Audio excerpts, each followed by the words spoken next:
Magandang oras sa lahat ng ating mga kababayan. Update tayo sa magiging lagay ng ating panahon ngayong araw at sa binabantayan nating severe tropical storm.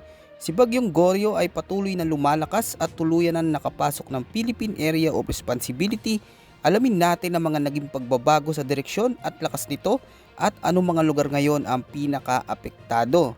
Ayon sa pinakabagong datos ng Pag-asa, ngayong umaga ang severe tropical storm na si Goryo ay namataan sa layong 1,250 kilometers ng east of extreme northern Luzon. May taglay itong lakas ng hangin na umaabot sa 115 kilometers kada oras malapit sa sentro nito at may pagbugso ng hangin na pumapalo hanggang 135 kilometers per hour. Sa kasalukuyan ay kumikilos ito pakanluran sa bilis na 25 kilometers per hour. Ang malalakas na hangin mula sa bagyo ay umaabot hanggang 275 kilometers mula sa gitna nito. Ayon sa Pag-asa, patuloy pa rin nakakaapekto at nagdadala ng maulang panahon ang southwest monsoon o habagat sa malaking bahagi ng bansa. Ngayong araw, asahan sa mga lugar sa Ilocos Region, Batanes at Babuyan Islands ang maulap na kalangitan na may kalat-kalat na pag-ulan, pagkulog at pagkidlat dulot ng southwest monsoon.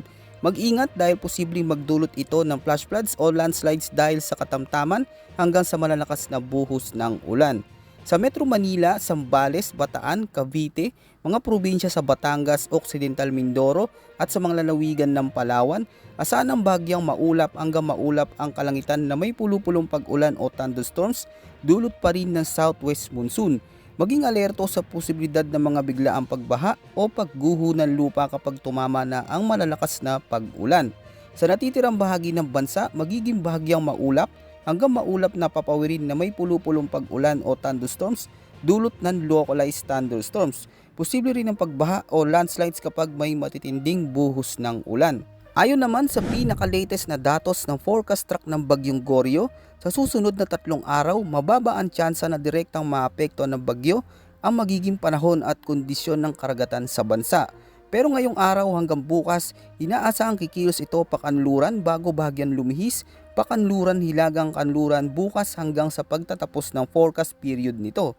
Base sa track forecast nito, posibleng dumaan o magdulot ng malaking epekto ang bagyo sa Southern Ryukyu Islands pagsapit ng Miyerkules ng umaga at hindi rin inaalis ang posibilidad ng paglandfall nito sa Taiwan pagsapit ng hapon o gabi ng Miyerkules. Pero tandaan, mataas pa rin ang tsansa ng biglaang pagbabago sa galaw at lakas nito mula Lunes hanggang sa katapusan ng forecast track ng Bagyong Goryo.